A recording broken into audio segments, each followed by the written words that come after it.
Do you feel lost, like you've wandered into a dense, shadowed wood, unsure of the path forward? Do distractions pull you from the still, small voice, leaving your soul restless and searching? Have you felt the weight of silence and wondered if God has left you alone? Here on the Distracted Christian Podcast, we walk that dark night together. Every step draws us closer to the one who's been waiting. His love is the light that guides, His grace, the compass that never fails.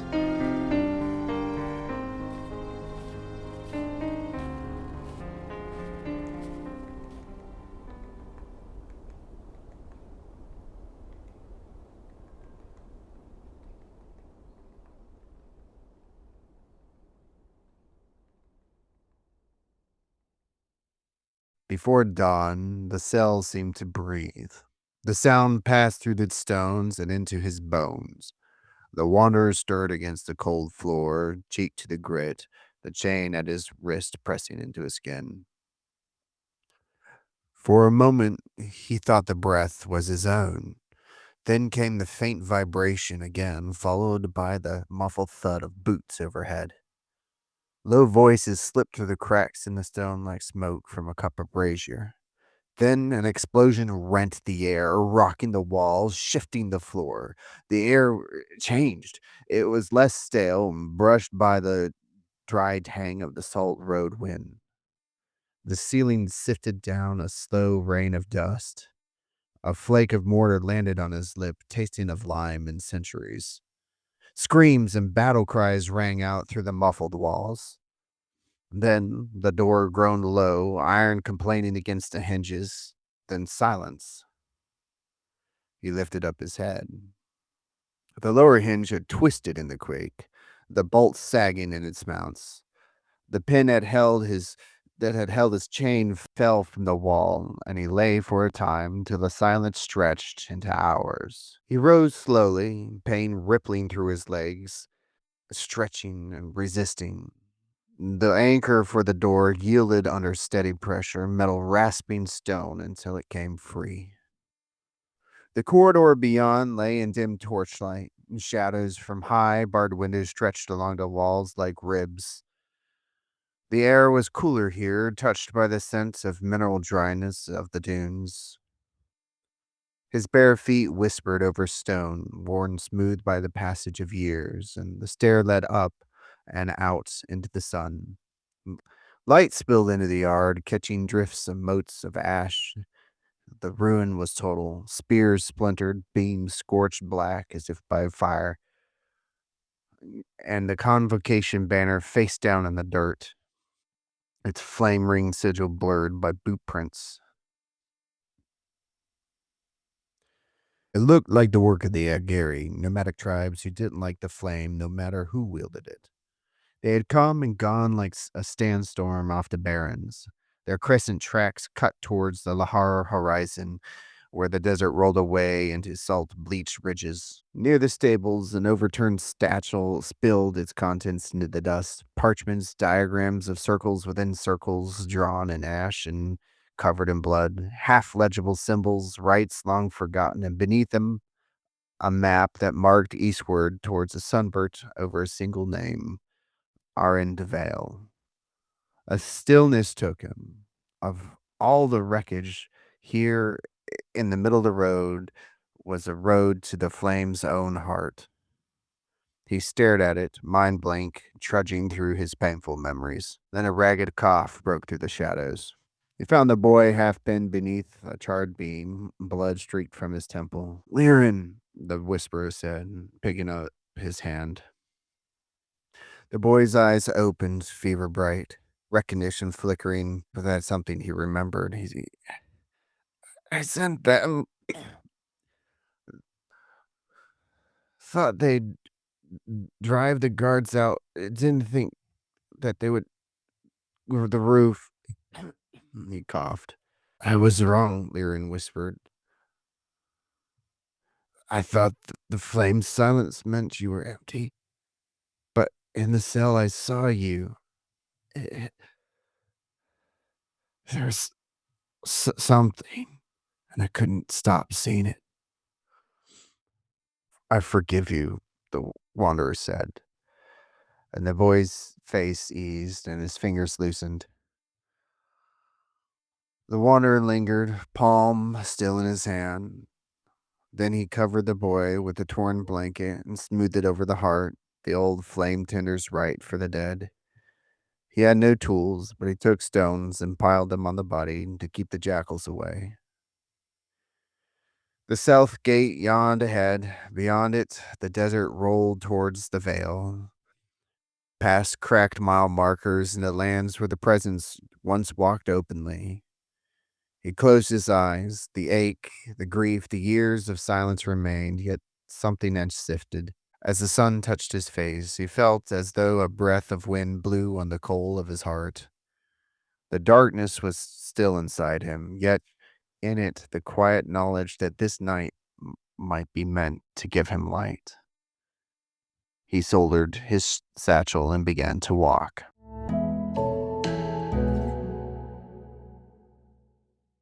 Hey, we'd love for you to join us on Patreon.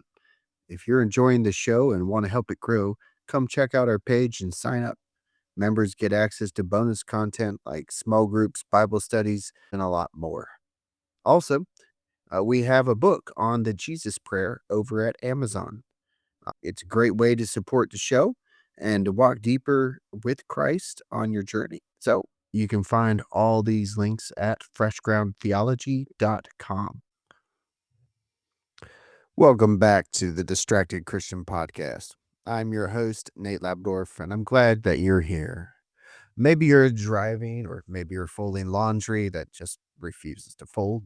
Maybe you're wide awake in the kind of night only God can see through. Wherever you are, take one slow breath and let the grit of your life settle. And let the Spirit in to touch the sore places of your heart.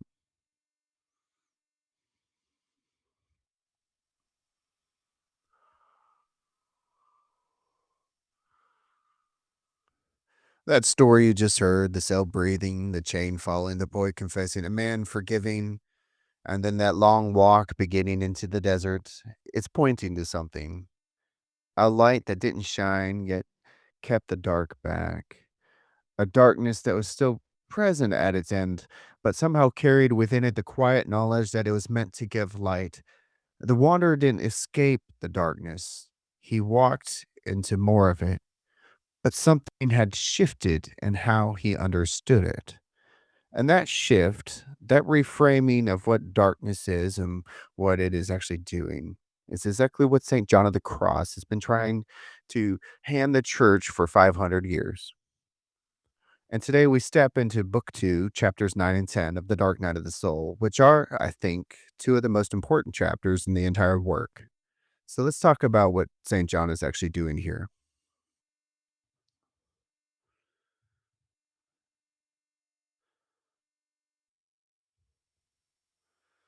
Chapter 9 is titled something like, Although this night brings darkness to the spirit, it does so in order to illuminate it. And at that paradox, darkness that illuminates, is the whole engine of John's argument. Hold that paradox in your hand for a moment because John is not just being poetic. He means it technically. The darkness and the light are not opposites here. They are stages in the same process. Because here's the setup. John of the Cross is a 16th century Spanish mystic, a Carmelite friar who spent actual time in prison because the institutional church of his day thought his ideas were dangerous. He knew darkness from the inside, not as a metaphor, but as a physical embodied reality. Cold stones, chains, a 9-month imprisonment in Toledo with almost no light. And out of that, he wrote one of the most honest accounts of the spiritual light ever put on paper, The Dark Night of the Soul. It is not a metaphor for a bad week. It's not just clinical depression rebranded with spiritual language. It's a systematic description of what God does to the soul when he is pulling it deeper than it has ever gone before, and deeper than it could ever go on its own. In chapter 9, John makes a move that can only be called pastoral genius. He says, The darkness is not the enemy. The darkness is the method. The light that God wants to give you is so far beyond your natural capacity to receive it that your ordinary ways of knowing, feeling, and clinging must first be emptied out. Think about that for a moment. It's not that you're being punished. It's not that God has forgotten you or turned away. It's that the gift he's moving you toward is so large your current container can't hold it. And the work of the Dark Knight is to expand the container in you. He uses this image of the elements. Of course, in his day it was earth, water, fire, and air, and says that for an element to combine with everything, it must itself have no fixed color, no odor, no fixed taste. It has to be, in his word, available, unparticular, not locked into one form. And that's what the Dark Knight is making of the soul. It's making it available for something it could not have received in its previous condition. What stops us from receiving the fullness of God, John argues, isn't primarily sin, it's our attachment. It's the thing we're holding on to that feels like peace, but is actually just comfort. And here he says something as we're sitting with long enough to let it sting our souls. One single affection remaining in the spirit, one particular thing that clings to that is not God, is enough to block the sweetness of the spirit of love. Not hundreds of attachments, just one. It's a bit of a hard word, and he doesn't soften it. He reaches for the children of Israel in the desert to prove this point and make it vivid. They had manna, bread that, according to the book of wisdom, tasted like whatever you wanted it to taste like. It was miraculous, literally custom designed for each person's desire. But they couldn't enjoy it because they were remembering the food of Egypt. They were free people who were still being ruled by a slave's appetite. The old craving crowded out the new gift. And John says the soul works the exact same way. You can't taste the divine sweetness while you're still addicted to the old flavor. The problem isn't the manna. The problem is that Egypt has still claimed your hunger. Then chapter 10 brings one of the most useful images in all the Christian mystical literature, and honestly one of the most comforting once you really see what he's doing with it: fire and wood. John says if you want to understand what the Dark Knight feels like from the inside and why it feels that way, watch what fire does to a log. First, the fire has to dry it. Then it blackens it. It makes the wood unsightly. It actually causes the wood to give off a bad smell, to look worse than it did before the fire touched it. There is a period, sometimes a long period, where everything appears to be deteriorating. The wood looks ruined. If you didn't know what fire was capable of, you would think the fire was just destroying it.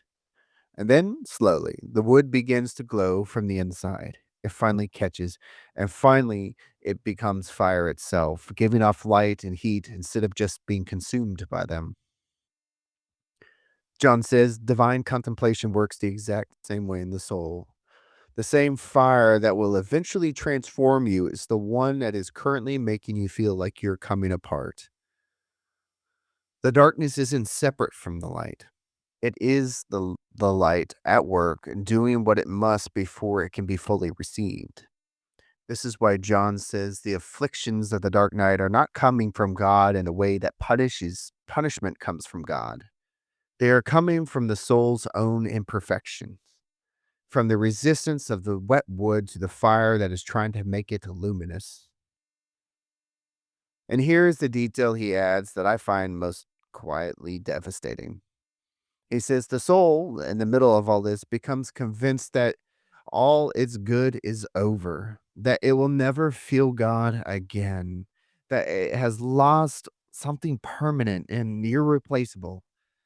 It looks at itself and sees only the black, smoking, foul smelling log, and it cannot imagine, it cannot persuade itself that this was ever anything other than destruction. And John says, no, that despair is not evidence of abandonment. It is evidence that the work has gone deeper than it has ever gone before. The most inward part of the wood, he noticed, is the last part to be reached by the fire. And so the suffering intensifies right before the transformation is complete. This is what makes chapters 9 and 10 worth returning to again and again, especially when you're in your hardest seasons. John is not offering you a way out of darkness. He is offering you a way to read it differently, to see in your own desolation not the absence of God, but the very signature of his most intimate and costly work.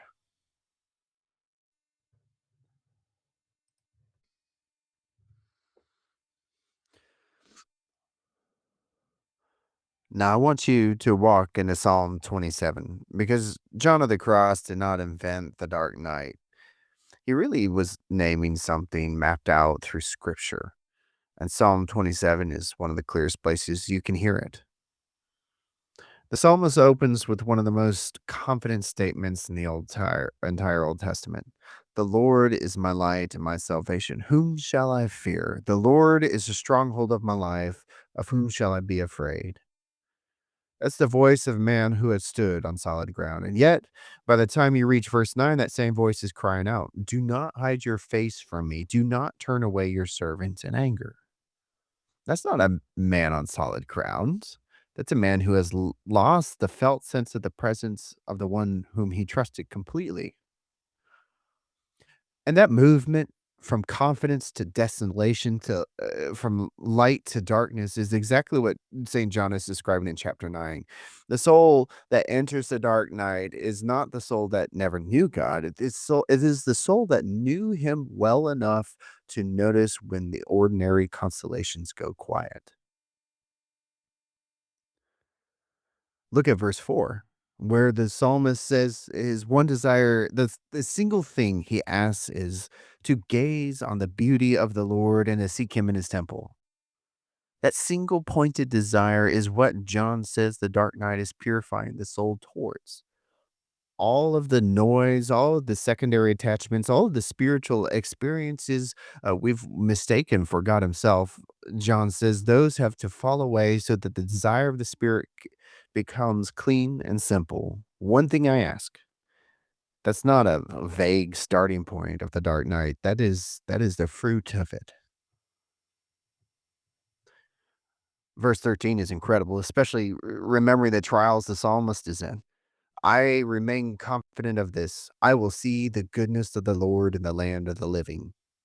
The Hebrew word "I remain confident" is actually an unfinished sentence. So some scholars believe there was a word there that got dropped, a lament, a cry, and what we have to do is recover from it. As if the psalmist nearly said something he couldn't finish and then caught himself and chose faith instead. I would have despaired unless I had believed. The dark night is right there. It's in that gap. And then verse 14, the close, wait for the Lord, be strong and take heart and wait for the Lord. The word wait is the Hebrew word kavah, and it doesn't mean just passive resignation. It means strained expectation, like a rope pulled taut. It means you're orienting your whole posture towards something that hasn't yet arrived. John's chapters 9 and 10 are long theological commentary on that posture. When he describes the soul in darkness, convinced it is almost abandoned, he is describing the person in the gap of Psalm 27, verse 13, the one who had almost despaired. And when he says the darkness is purposeful, that is the fire doing something necessary. He is giving theological legs to verse 14. Wait, not because nothing is happening. Wait, because everything is happening in your soul, and most of it is happening beneath the surface of your experience. It's not just found here. The scriptural resonance goes further. John quotes Isaiah, who says, "Eye has not seen nor ear have heard what God has prepared." He echoes Job, who cries that the roaring is like his roaring is like an overflowing flood. He references Lamentations, "My soul is withdrawn and removed from peace." These aren't just decorative quotes for his argument. They're his evidence that the experience he is describing is not aberrant, not a sign of spiritual failure, but a road that the faithful have walked for many generations. The dark night is not where God leaves you. It is where God has always taken his people through. All right. I don't want you to walk away from this episode with just some fancy new vocabulary for suffering. I want you to walk away with something you can actually do. So here's a challenge for this week. And I want to give it to you in three parts so that it all builds together. The first part is this: name the Egypt. John's image of the Israelites and the manna is not just a historical illustration, it's diagnostic. Before you can receive what God is trying to give, you have to see what you're holding on to from the old country. So I want you to sit down this week, not in a rush. Give yourself 20 minutes and ask honestly, what comfort am I still craving that predates my freedom? It might be a person's approval. It might be a particular feeling or spiritual warmth that you keep chasing in prayer. It might be certainty, the sense that you know where you're going and God is cooperating with you. Whatever it is, write it down. Don't worry about fixing it. Just put a name to it if you could. Now, the second part, that's much harder. Stop trying to get out of the dark. Now, I know that sounds wrong. I know everything in you is trying to feel better, to find the next resource, the next book, the next pastor, the next practice that will bring the warmth back. And some of those things are good. But John says there are seasons where the effort to escape is itself the obstacle. The fire needs to do what it's doing. The log doesn't help by running from the flame. So this week, once just sit. When you feel anxious and trying to get out of that darkness and escape the dryness, I want you to try something different. I want you to sit still, breathe, and accept the darkness, the anxiety, the dryness that is around you. Say it out loud if you have to. The darkness is purposeful. The fire is doing what it needs to do. I am not abandoned. I am being prepared. Now, you might not feel it, but say it. Faith is often a declaration before it is a sensation in your body. And the third part, wait with your body, not just your mind. The psalmist says, wait for the Lord, that taut rope kind of waiting. And one of the ways we wait is with physical practice. Because we are not disembodied souls. We are people with bodies that can be orientated towards God even when our minds are foggy and our hearts feel cold. So pick one physical act of worship this week and do it whether you feel like it or not. I don't know, something that you can do that says you are submitting to this period of dryness. Light a candle, get on your knees even if you don't know what to say. Um, Take communion if your tradition allows you to take it privately. Fast from a meal, and let that hunger remind you of the deeper hunger of your soul. None of these things are magic rituals. They won't magically make you submissive to God. They're just acts of posture. That it is your body saying, "I'm facing the right direction towards God, even if it feels like it's the dark."